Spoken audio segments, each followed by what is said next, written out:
ఇక్కడి దర్గాల సమీపాన ఒక చెట్టు ఉంది. ఆ చెట్టు నుండి 2 పాములు బయటికి వచ్చి దర్గాలకు ప్రదక్షిణలు చేసి ఆ చెట్టులోకి పోయేవి. ఒకరోజు కొందరు గ్రామస్తులు ఆ చెట్టును కొట్టాలని గొడ్డళ్ళు తీసుకువచ్చారు. ఆ 2 పాములు వారి పైన పడటంతో వాళ్ళు గొడ్డళ్ళును అక్కడ పారేసి దూరంగా వణుకుతూ నిల్చున్నారు. వాళ్ళ బాధ చూచి శ్రీ స్వామివారే తిరిగి ఆ గొడ్డళ్ళను తీసుకుపోయి ఇస్తూ నమస్కరించి వెళ్లారు. ఒకసారి శ్రీ స్వామివారు దర్గాల వద్ద లేనప్పుడు అమ్మయ్య గారి సమాధుల దగ్గర దీపం పెడుతున్నారు. అప్పుడు ఒక దుర్మార్గుడు ఆమెకు హాని చేసే తలంపుతో అమ్మయ్యకు 10 అడుగుల దూరం వరకు వచ్చాడు. సమాధులలో ఉండే ఒక మహనీయుడు ఆ దుర్మార్గుని చెంప మీద కొట్టడంతో అతడు కింద పడి దభేలుమని శబ్దమైంది. ఈ శబ్దం ఏమిటా అని అమ్మయ్య గారు వెనక్కు తిరిగి చూశారు. అప్పుడు అతడు లేచి పరిగెత్తి పోతున్నాడు. అది మొదలు ఎవరూ ఎలాంటి దుష్ట తలంపులతో ఆ నిర్జన ప్రదేశంలోకి వచ్చేవారు కాదు. ఆ విధంగా ఆ సమాధులలోని మహనీయులు వారిని అనుక్షణం కాపాడుతున్నారు.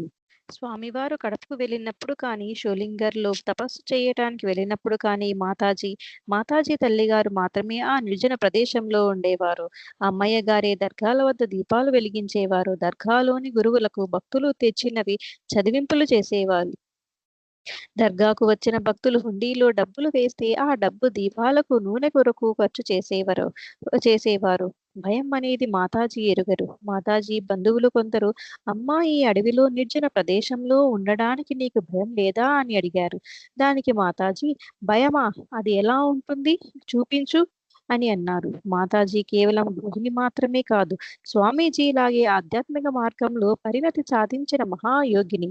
అయితే తన శక్తిని, నిజతత్వాన్ని ప్రయత్నపూర్వకంగా మరుగుపరుచుకొని సాధారణ గృహిణిలాగే ప్రవర్తించారు. ఒకరోజు మాతాజీ పూలు కట్టుకుంటూ కూర్చుని ఉన్నది. అమ్మగారి మేనమామ చూడటానికి వచ్చాడు. ఆయన ఒక పర్లాంగు దూరంలో ఉండగానే మాతాజీ చుట్టూ ఒక దివ్య జ్యోతి వ్యాపించి ఉండటం చూశాడు.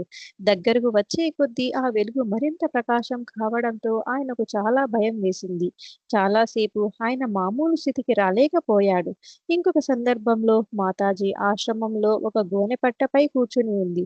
ఆ పట్ట క్రింద 2 పెద్ద పాములు ఉన్నాయి. మాతాజీ లేవగానే ఆ 2 పాములు ప్రశాంతంగా బయటకు వచ్చి జరజరా వెళ్ళిపోయాయి. మాతాజీ ఏ మాత్రం కంగారు పడలేదు. చలించలేదు. మామూలుగానే ఉన్నారు. దర్గా అంటే సూఫీ మహాత్ముడి సమాధి మందిరం. ఉరుసు అంటే పరిమితమైన సాధకుని చైతన్యం అనంతమైన పరమాత్మ చైతన్యంలో ఐక్యమవటం. ప్రతి సంవత్సరం మహనీయుని సమాధి అయిన రోజున ఉత్సవం చేసుకుంటారు. విద్యుత్ దీపాలతో దర్గాను అలంకరిస్తారు. స్వామి దర్గాకు రాకముందర సమాధుల మీద వస్త్రములు గాని, చుట్టూ గోడలు కానీ లేవు. స్వామి వచ్చిన తర్వాత దర్గాలో సమాధిలో ఉన్న సిద్ధ పురుషులను ఎంతో ప్రార్థన చేసి చాలా కాలానికి గాని వారు గోడలు కట్టటానికి అంగీకరించలేదు. సూఫీ సంతతులలో కూడా సూక్ష్మమైన సంప్రదాయ భేదాలు ఉన్నాయి. కొంతమంది హిందూ మతంలోని శైవ సంప్రదాయాన్ని, మరికొంతమంది వైష్ణవ సంప్రదాయాన్ని పోలి ఉంటారు. వారి సంప్రదాయాలను అనుసరించి వారి దర్గాలు కూడా నిర్మితమై ఉంటాయి. కొన్ని దర్గాలు నిరాడంబరంగా పైకప్పు లేకుండా ఉంటాయి. మరికొన్ని దర్గాలు గుమ్మటపు కప్పు ఆడంబరంగా ఉంటాయి. ఆధ్యాత్మిక మార్గంలో ప్రగతి సాధించాలనుకున్న వారు ఇటువంటి దర్గాల దగ్గర నివసిస్తూ సాధన చేసుకుంటారు.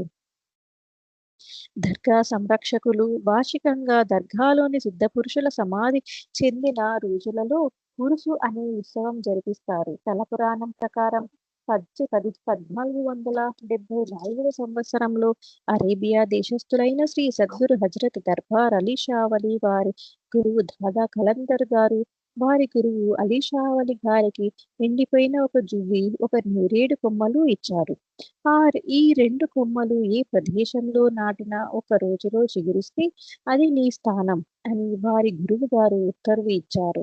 గురువు ఆదేశం ప్రకారం దేశ సంచారం చేస్తూ నీలకంఠరావుపేట ప్రదేశానికి వచ్చారు. దర్బారు అలీ షా వలి వారు ప్రస్తుతం దర్గా ఉన్న ప్రాంతంలో ఆ 2 కొమ్మలని అక్కడికి చేరిన రాత్రి నాటారు. ఆ 2 కొమ్మలు మరునాటి ఉదయానికి చిగురించాయి. ఆ సంకేతంతో గురువాజ్ఞ మేరకు వారు అక్కడే ఉండి భక్తుల సమస్యలకు పరిష్కారం చేస్తూ అక్కడే సమాధి అయ్యారు. ఆ జువ్వి చెట్టు ఇప్పటికీ సజీవంగా ఉంది. దాని నుండి ఓంకార నాదం వినబడుతుందని ప్రజల నమ్మకం.